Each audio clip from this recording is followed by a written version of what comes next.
Friends, तो आज हम लोग छोटी सी वीडियो में ज्योमेट्रिकल प्रोग्रेशन का कुछ बेहतरीन सवाल देखने वाले हैं और उसके पीछे का क्या लॉजिक है वो भी देखने वाले हैं। ठीक है, जैसे आपसे पहला सवाल लिया गया है कि 2 का पावर 20 प्लस 2 का पावर 19 2 का पावर 18, इस तरीके से ये इनफाइनाइट तक लिखा हुआ है। तो इसके पीछे का क्या लॉजिक है, कैसे ये काम करेगा, तो देखो मैं आपको शॉर्टकट तरीका बता रहा हूँ।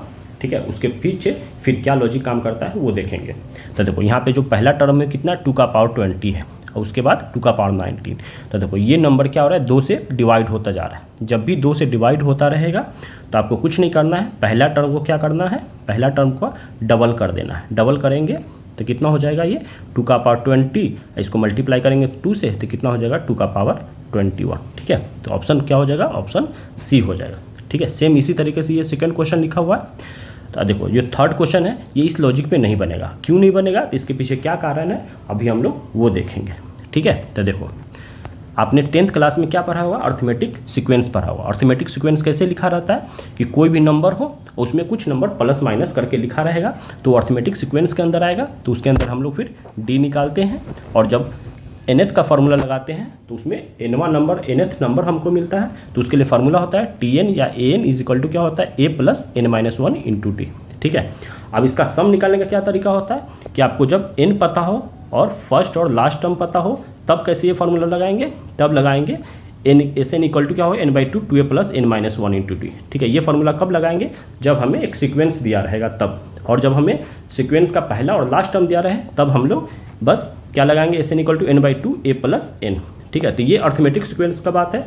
अब हम लोग आते हैं ज्योमेट्रिकल सीक्वेंस में। इसमें क्या होगा कि जो लिखा रहेगा वो कैसे लिखा रहेगा, पहले क्या रहेगा कि a है, उसमें कोई नंबर क्या होगा, हमेशा मल्टीप्लाई होते रहेगा। तो इसमें हम r से मल्टीप्लाई करेंगे तो ar, फिर r से मल्टीप्लाई करेंगे तो ar², फिर r से मल्टीप्लाई करेंगे तो ar³। इस तरीके के सीक्वेंस को क्या बोला जाता है, ज्योमेट्रिकल सीक्वेंस बोला जाता है। तो इसमें जो पहला टर्म है, ठीक है, और इसका जो CR निकालते हैं कॉमन रेशियो, जैसे इसमें हम लोग अर्थमेटिक सीक्वेंस में D निकालते हैं उसी तरीके से इसमें CR निकालते हैं। तो CR निकालने का तरीका होता है कि कोई भी टर्म को है ना उसके पीछे वाले टर्म से क्या कर देना है, डिवाइड करना है। ठीक है, क्या करना है, डिवाइड करना है। तो आप AR उठा लो, उसके पीछे A है, डिवाइड करेंगे तो क्या आ जाएगा, R आ जाएगा। और CR कॉमन रेशियो हमेशा सेम होना चाहिए। कोई भी सीक्वेंस उठाएंगे, टर्म उठाएंगे, उसके पीछे वाले टर्म से क्या कर देंगे, उसको डिवाइड कर देंगे, तो हमेशा आपको कॉमन रेशियो सेम ही मिलेगा। ठीक है, तब इसमें जो होता है कि nth टर्म निकालना होगा तो उसके लिए फार्मूला होता है an is equal to a r का पावर n-1। ठीक है, ये तो हो गया nth टर्म निकालने का। और अगर उसका हमको सम बोलेगा निकालने के लिए तो सम निकालने का क्या तरीका है कि सबसे पहले हम लोग r निकालेंगे। ठीक है, और r को देखेंगे कि ये ग्रेटर देन 1 है या r लेस देन 1 है, क्योंकि दोनों केस में अलग अलग फार्मूला आएगा। ठीक है, तो जब r हमारा ग्रेटर देन रहेगा तो फार्मूला क्या हो जाएगा, a r का पावर n-1 अपॉन में r-1। ठीक है, यही r जब लेस देन 1 रहेगा तो क्या हो जाएगा, a है ना 1 माइनस r का पावर n अपॉन में 1 माइनस r। ये फार्मूला कब लगाएंगे, जब r हमारा लेस देन 1 रहेगा तब। ठीक है, तो ये इसमें क्या रहेगा कि फिक्स टर्म रहेगा तब। जब इनफाइनाइट टर्म रहेगा तो इनफाइनाइट टर्म का फार्मूला क्या होता है, s infinite is equal to होता है a अपॉन में 1 माइनस r।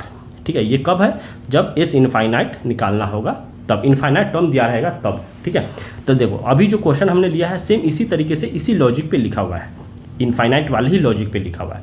देखो कैसे, यहाँ पे जो a20 इस तरीके से करते करते इनफाइनाइट तक लिखा गया है। ठीक है, तो इसमें जो पहला टर्म है वो कितना है, a का पावर 2 का पावर 20 है।